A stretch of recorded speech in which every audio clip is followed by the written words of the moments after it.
Welcome to today's market report. The gauge of global stocks retreated on Monday after 6 sessions of gains, while US Treasury yields rose ahead of central bank policy announcement and data that may shed light on whether progress has been made in bringing down inflation.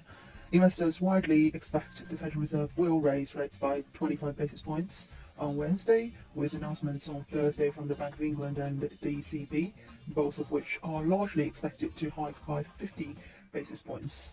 It would be pretty shocking for them to come out and do anything other than 25 on Wednesday, just because it has been priced in there and they haven't taken the opportunity to push back on it. It's not necessarily in the Fed's best interest to forecast a pause or pivot at this stage. They still have an inflation number that is too high. They still have an unemployment situation they believe is too tight.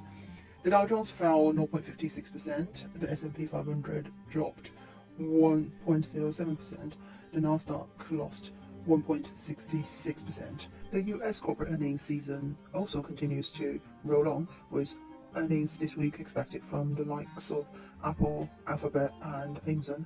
Earnings for S&P 500 companies are expected to show a decline of 3% for the quarter, per Refinitiv data, weaker than the 1.6% foreseen at the start of the year.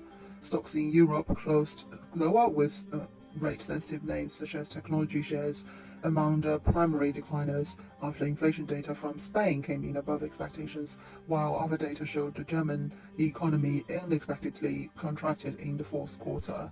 The Pan-European Stock 600 index lost 0.17%, and MSCI's gauge of stocks across the globe shed 0.85%.